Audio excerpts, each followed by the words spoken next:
56เลยนะมื้อนี้56 55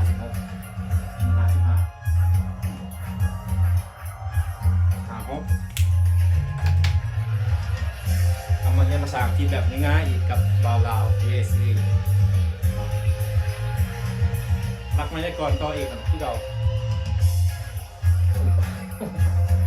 เอากับเหยียดเส้นเหยียดสายยังไงเนาะstretch เพื่อให้สมองปลอดโปร่งนะมาที่4เรียนเก่งคนเก่าใช่ปะสมองเข่งตึงขึ้นไป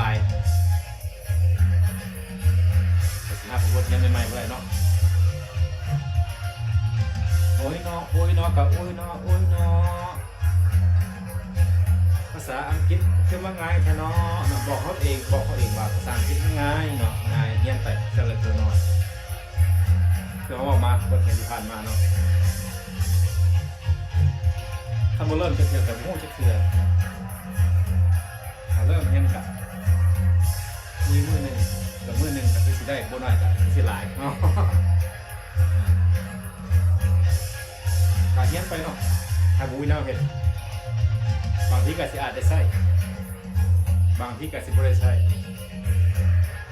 แต่ก็สิบ่เสียหายทำนี้เวลาละทำบุญเวลากันว่ากันเนาะว่ากันโอ้ยเนาะโอ้ยเนาะกับโอ้ยเนาะโอ้ยเนาะภาษาอังกฤษก็คือว่าไงแท้เนาะ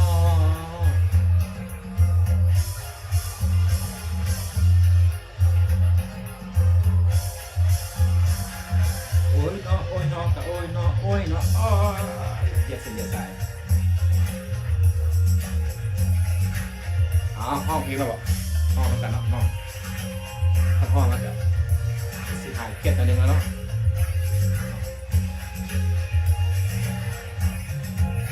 ยิ้มหัวเพื่อให้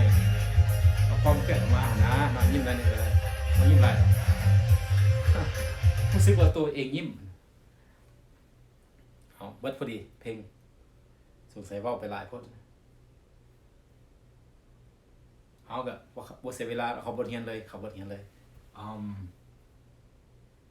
กสิมาขอว่าคือหนึ่งบทเรียนที่ผ่านมาเขาพเจ้าแปลว่านะ adjective แปลว่าคำสรรพนามมันสรรพนามเนาะว่าผิดว่าหลงคำ adjective แปลว่าคำคุณศัพท์ภาษาลาวแปลว่าคุณศัพท์ว่ามันสรรพนามเนาะแต่ว่าผิดไปเนาะกับว่ากันเนาะคนเฮาเนาะก็มีผิดพลาดธรรมดามีผิดพลาดเนาะ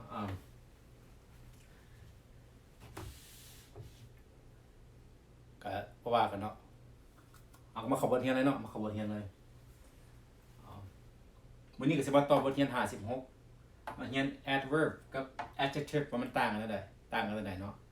adverb คือเราเรียนในบทเรียนที่ผ่านมาก็แปลว่ากิริยาวิเศษภาษาลาวว่ากิริยาวิเศษ adverb ภาษาอังกฤษวันนี้ภาษาอังกฤษ adjective เขาเล่าแบบว่าคำคุณศัพท์เนาะแล้วมันให้หูว่ามันต่างกันเลยเนาะเขาก็เรียนมาละ2อย่างนี่เนาะ adverb กับ adjective ต่างกันไหนเขาก็สิมาอธิบายในบทเรียนตัวนี้คล้ายๆกันแต่ว่าต่างกันเนาะคล้ายๆกันadverb เป็นขยายกิริยาเป็นกิริยาวิเศษแต่คนเป็นเก่งแต่คนเป็นวิเศษ กิริยาวิเศษก็เลยมาขยายกิริยาเนาะ adjective นี่มันเป็นคำคุณศัพท์มันเป็นขยายนามเนาะยกตัวอย่างว่า beautiful girl เป็นคำนาม beautiful เป็นงามเพิ่นเป็น adjective ของเรียนมาว่าคำคุณศัพท์ adverb I walk quickly quickly เป็น adverb walk ย่างค่อยย่างไวI ran quickly ค่อยแลนไวอันนี้เขาก็สิมาอธิบายพี่น้องแจ้งตื่มจะได้ประโยคหาประโยคที่เขาเขียนมาเป็นตัวอย่างในการใช้ระหว่าง adverb กับ adjective กิริยาวิเศษหรือว่าคำคุณศัพท์คำคุณศัพท์เอาไปเข้าอะไรเนาะในประโยคทำอิฐ she quickly combs her hair ประโยคง่ายๆ she quickly combs her hair แปลว่าลาวผู้หญิงหวีผมไวๆเนาะหวีผมไวๆนะ quickly ไวๆ quickly แปลว่าไวแปลว่าเราหวีผมไวเราหวีผมไว so quickly เนี่ยก็มา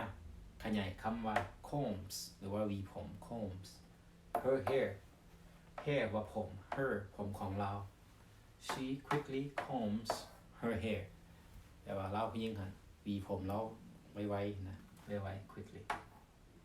เนาะ quickly มาขยายคำว่า combs comb จังไดหวีจังไดหวีไว้เนาะประโยคที่สอง she has beautiful black hair she has beautiful black hair hair แปลว่าผม black สีดำผมสีดำ beautiful แปลว่างามเราผู้หญิงหันมีผมดำที่ว่างามผมดำที่ว่างาม she has beautiful black hair so beautiful black เนี่ยเป็น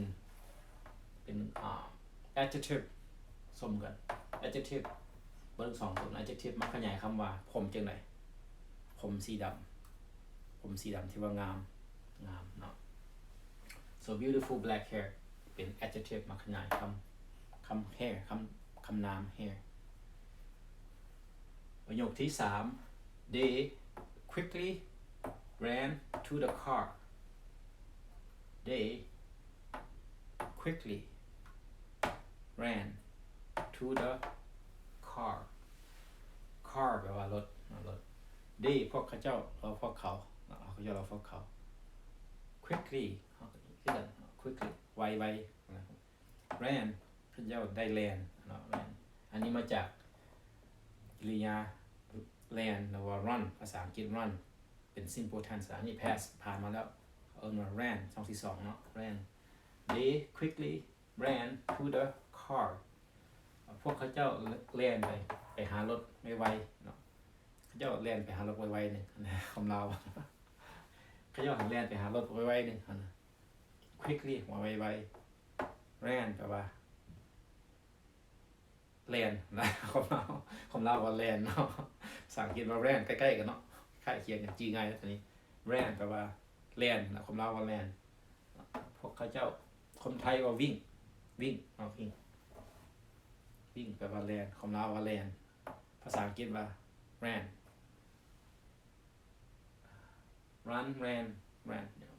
they quickly ran to the car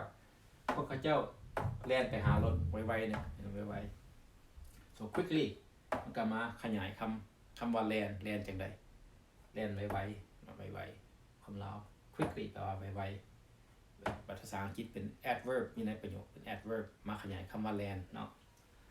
ประโยคที่สี่ he carefully gave her advice in life he carefully gave her advice in life แปลว่าเราผู้ชาย gave เอาให้อันนี้ gave ให้คำแนะนำเอาคำแนะนำ advice แปลว่าคำแนะนำหรือการแนะนำ in life ในชีวิตให้กับนางเนาะรับผู้ชายเอาคำแนะนำเกี่ยวกับชีวิตให้กับนาง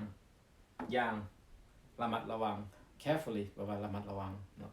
คือข้าพเจ้าบอกมาบทเรียนอะไรที่ผ่านมาว่าภาษาอังกฤษในคำแปลตามตัวเนี่ยมันสิบ่เข้าใจเข้าใจยากอาจไปแปลตามตัวคือภาษาลาวเฮานะแล้วภาษาไทยต้องได้แปลแบบรวมๆอยู่ในประโยคเข้าใจแบบรวมๆ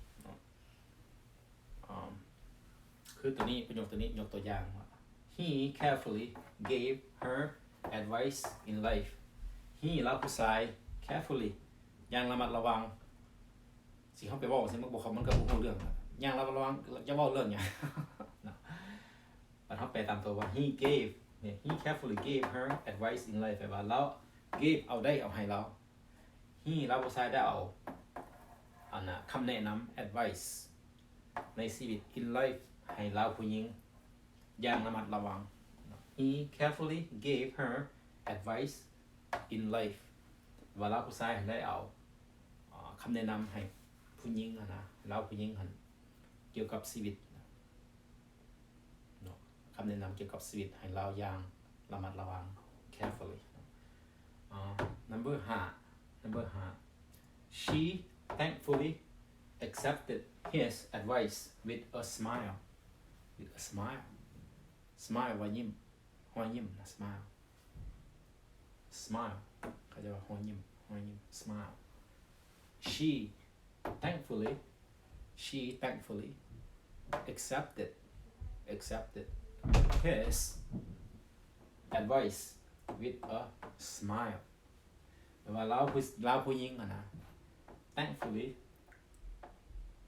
อันนี้การขอบใจ thankfully ออกมาจาก thank you น้องมาจาก thank you thankfully ว่าการนี้การขอบใจกลับมาตัวนี้ก่อนเนาะขอตัวที่4เนี่ยตัวนี้มันเป็น adverb กิริเนาะ adverb หรือว่ากริยาวิเศษ adverb ที่ว่ามาขยายคำว่า gave เนาะแปลว่า gave ว่าเอาให้มันว่าเอาให้ความแนะนำนะเอาให้จังได๋เอาให้แบบอย่างระมัดระวังเนาะ carefully ระมัดระวังข้อที่5กลับไปใหม่ she thankfully แปลว่าคำว่าขอบใจเนาะ thankfully มันก็มาจากคำว่า thank you นะ thank you ว่าเขาแปลตามสุดประโยคเนาะ she thankfully accepted his advice with a smile ว่าเราผู้หญิงหันได้รับเอา accepted ได้รับเอาคำแนะนำของเราผู้ชายด้วยความขอบมกขอบใจแล้วก็มีรอยยิ้ม with a smile กับรอยยิ้มเนาะว่าเราผู้หญิงหันได้ขอบมกขอบใจการแนะนำของเราผู้ชายหันอย่างขอบมกขอบใจแล้วก็กับรอยยิ้มเนาะแปลเป็นคำลาวกับรอยยิ้ม she thankfully accepted his advice with a smile เราผู้หญิงหันได้รับเอาคำแนะนำ his advice คำแนะนำของเราผู้ชายกับรอยยิ้มด้วยความขอบมกขอบใจกับรอยยิ้ม thankfully อันนี้ก็เป็น thankfully ตัวนี้เป็น adverb กริยาวิเศษมาขยายคำว่า accepted ว่ารับเอาจังได๋รับเอาด้วยความขอบมกขอบใจแล้วก็รอยยิ้มจากเราผู้หญิงนะให้ผู้ชายว่าเรามาแนะนำเกี่ยวกับชีวิตแนะนำในเรื่องต่างๆในชีวิตนะเราผู้หญิงก็เลยรับเอาว่าด้วยความพอใจหรือว่าด้วยความขอบมกขอบใจแล้วก็ด้วยรอยยิ้มนะความหมายเนาะอ่านอีกทีนึงให้พี่น้องได้ฟังadverb กริยาวิเศษ adjective คำคุณศัพท์ she quickly combs her hairแล้วได้หวีผมเราไวๆเนาะ we combs แปลว่าหวีผม comb her hair หวีผมของเราไวๆคือสิมันหวีไว้สงสัยเฝ้าไปนะ หรือว่าเฝ้าไปนะแล้วเฝ้าไปสิพูดจักแล้วล่ะเพิ่นหวีผมไวๆเพิ่นเฝ้าไปเฮ็ดบางสิ่งบางอย่างแล้วอุ้มบ่เฝ้าไปอย่างข้อที่2 she has beautiful black hairแปลว่าเรา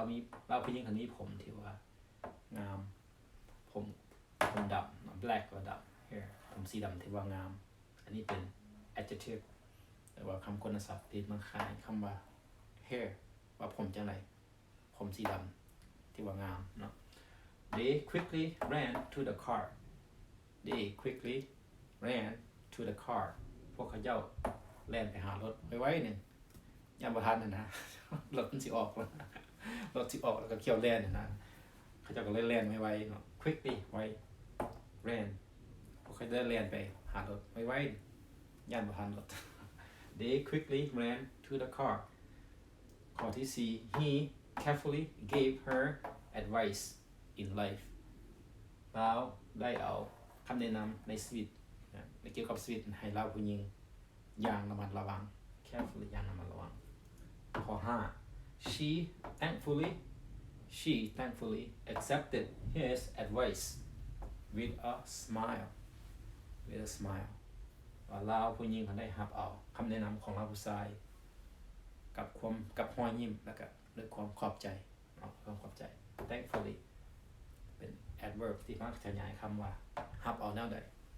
ก็ด้วยความขอบใจ thankfully มาจากคำว่า thank you thankfully เนาะอันนี้ก็แม่นบทเรียนง่ายๆการใช้แตกต่างกันระหว่าง adverb และก็ adjective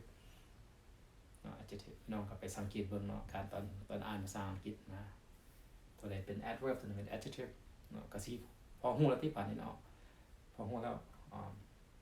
ยังมาโดนเติมนะ บ่ฮู้ก็ไปลืมขึ้นใหม่นะบ่เป็นหยังเนาะเอามื้อนี้ก็เท่านี้บทเรียนง่ายๆให้พี่น้องมื้อหน้าก็มาพบกันใหม่อีกกับช่อง Bao Lao USA ก็สิสอนพี่น้องไปเรื่อยๆเนาะถ้าผู้สนใจมาเรียนว่าเรียนไปเรื่อยๆมื้อหนึงก็สิได้เนาะบ่ได้น้อยก็สิได้หลายเนาะถ้ามีเวลา ถ้าบ่มีก็พยายามให้มี ขยันเรียนเนาะเอาเท่านี้มื้อหน้าพบกันใหม่ขอบใจสบายดี